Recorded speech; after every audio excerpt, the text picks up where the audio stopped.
morning, PotCoins. Today is Sunday, 8 March 2015. We are currently on block 671313 of the Pot chain. Here's what's been going on this week.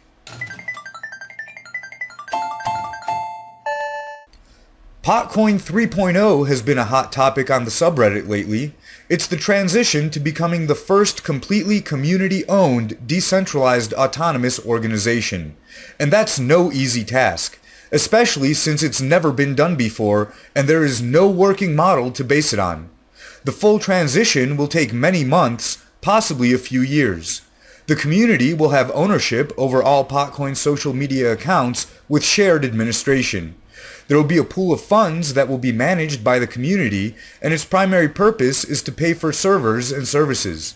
The details of how this is actually going to happen are still fuzzy.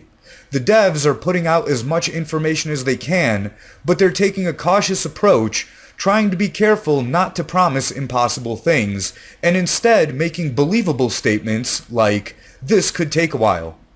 Keep your eyes on the PotCoin subreddit. There should be more info coming out this week. Last month, the PotCoin team got a lawyer to get a statement of position from the MED in Colorado about the use of digital currencies. The MED was supposed to respond with their position within 30 days. Most people were expecting no response, meaning that the MED has no position. But something much more interesting has happened. The MED is actually taking this seriously.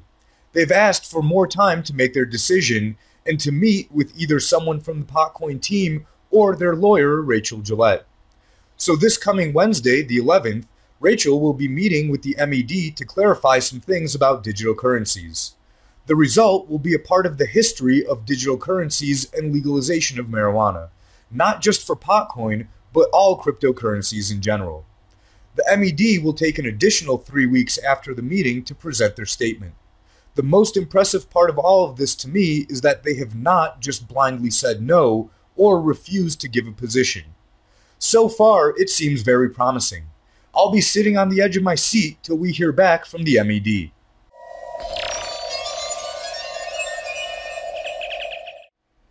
Bitcoins in Kenya.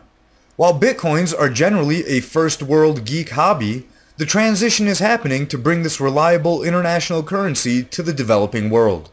Mr. Antonopoulos has stated many times that Bitcoin's benefits is not for the first world. It's for the other 6 million, the unbanked majority of the world. Since 2005, Kenyans have been using M-Pesa as currency. M-Pesa are phone minutes that can be traded person to person.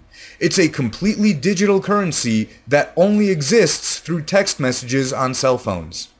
It was started by Vodafone from Europe partnering with Safaricom from Africa. Kenya's population is around 40 million people, and there are 17 million active M-Pesa accounts. Since the average life expectancy is about 60 years and the infancy mortality rate has dropped below 5%, this means that almost all adults in the country are using M-Pesa for almost all transactions. Last year, I read an article about how Bitcoin could compete with M-Pesa, but recently an article from Cointelegraph is far more promising than competition. M-Pesa is partnering with Bitcoin. Rather than compete, it's turning out to be far more profitable to play nice together. BitPesa is a company that acts as an exchange, converting Bitcoin to M-Pesa or the much less desired Kenyan shilling. At the end of last month, BitPesa raised 1.1 million for expansion. TagPesa is another company that converts shillings, M-Pesas, and Bitcoins. It was bought out by iGot, an Australian-based exchange that now operates in about 50 countries. Remittance through Bitcoin to the developing world is starting to take off. This is likely a contributing factor for Bitcoin having a strong February.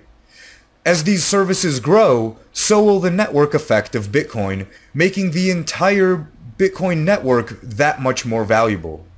I was still thinking that Bitcoin would go sub 100, but it looks like the floor is currently at 200 and increasing.